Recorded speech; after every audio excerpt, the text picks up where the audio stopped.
one of the things that happens when you have a intense battle where both sides are throwing everything they have at it, you end up with situations that look like what we have today. What's going on in Bakhmut? Well, we are going to try to tease it out. I'm Paul, U.S. Army combat veteran. It's 12/12, December 12th, 2022. Let's get into it.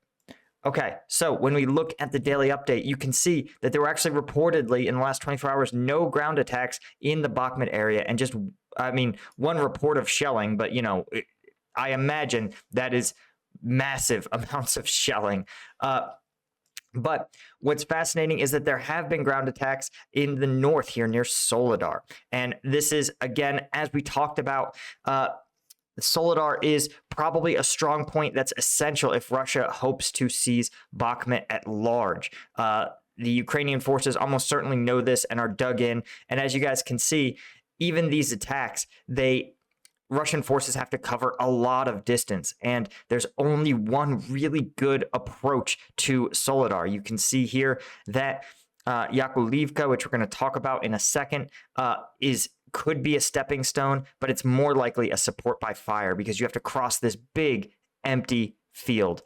Instead, they're probably going to try to work their way up through this only road that approaches Soledar, but that in and of itself is hard because the Ukrainian defenders are going to know that this is the avenue of approach that the Russians have to make. The Russians have really only hard choices to make in Bakhmut. Doesn't mean that they won't lose, that they won't be able to make gains. It's just that there's not really, there's no elegant solution out here.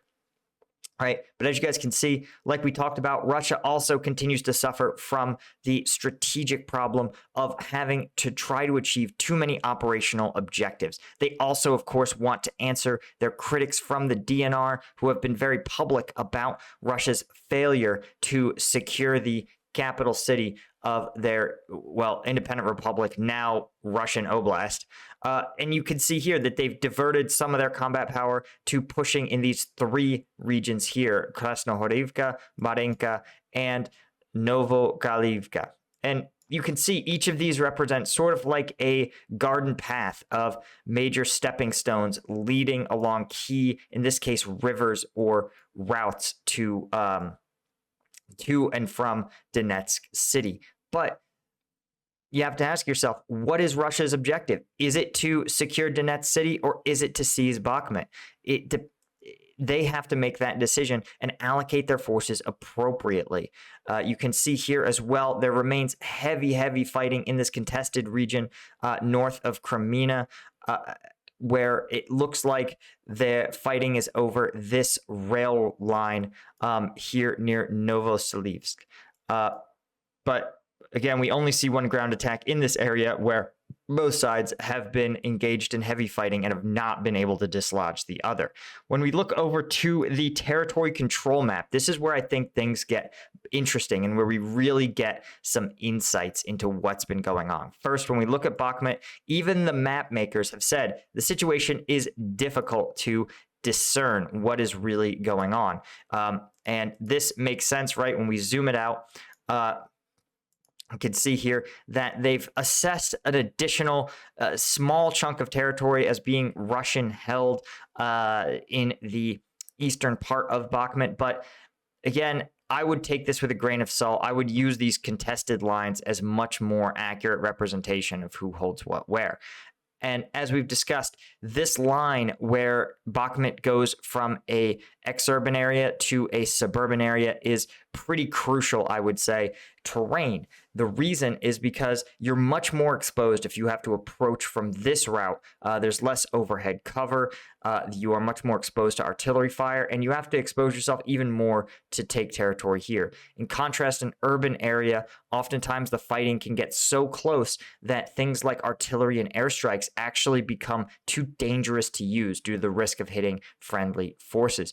And so Russia is sort of going to be in a harder place if it wants to take these individual blocks. You also run into situations where if they can get in, it's much harder to get them out, right? Houses are sort of natural strong points, and when you have dozens and hundreds of houses, it can turn into literally dozens or hundreds of strong points from which Ukrainians can defend, but also from which Russians can launch attacks. So this is a crucial fight, and the next couple days we'll see if Russia can gain a foothold here or if Ukraine can make them pay a significant price.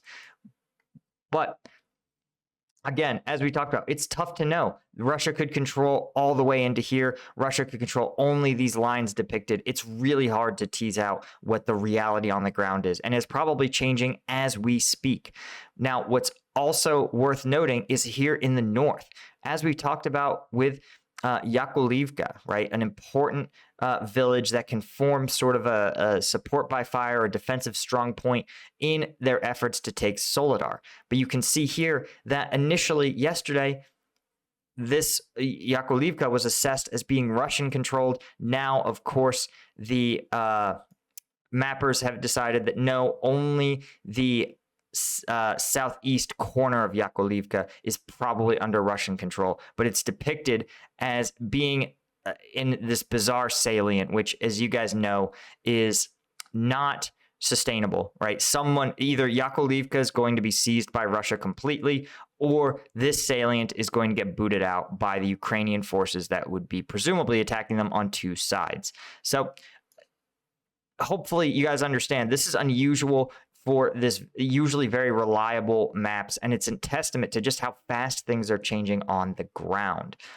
When we look over to ground news, you can see that Ukrainian Prime Minister is urging more military aid to counter Russian attacks. It looks like there is more evidence that the fires being set in Moscow shopping malls may be deliberate. These are very serious blazes, and it's tough to say what exactly it is. Is it a protest by Russian civilians who do not want to be drafted? Is it Ukrainian special services sort of reminding Muscovites that their country is also perpetrating attacks on Ukrainian civilian infrastructure?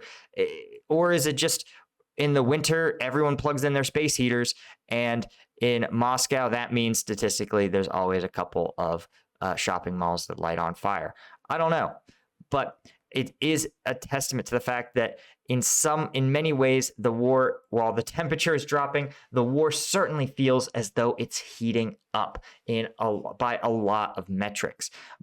But as you guys know, there's still a lot of rumors that first, the Pentagon has allowed the Ukrainian military. They've said that they can strike legitimate military targets inside Russia. This is in response, of course, to Putin's escalation targeting civilian infrastructure in Ukraine, relying on Iranian-made drones.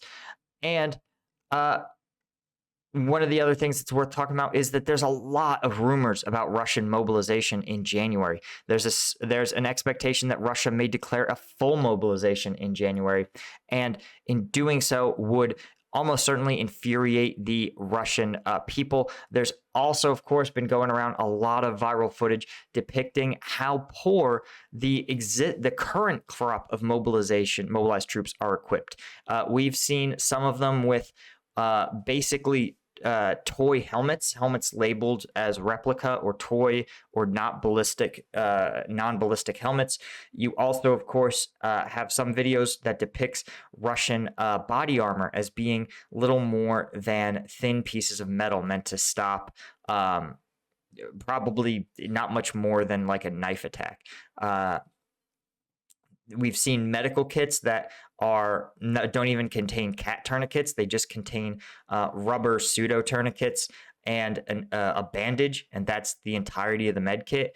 And even one instance in which they claim that Russian recently mobilized troops are actually being issued construction helmets, I'm a little skeptical of that one since the picture made them look white, and even Russia, I'm pretty sure, still has access to spray paint. But nonetheless, you look at these sort of developments and you ask yourself, if Russia actually did try to scale up its mobilization efforts, just how poorly equipped would those troops be, and how much worse would this become? Would it turn into a veritable shooting gallery for Ukrainian troops? Anyway, guys, that is all I had for this update on the Battle of Bakhmut.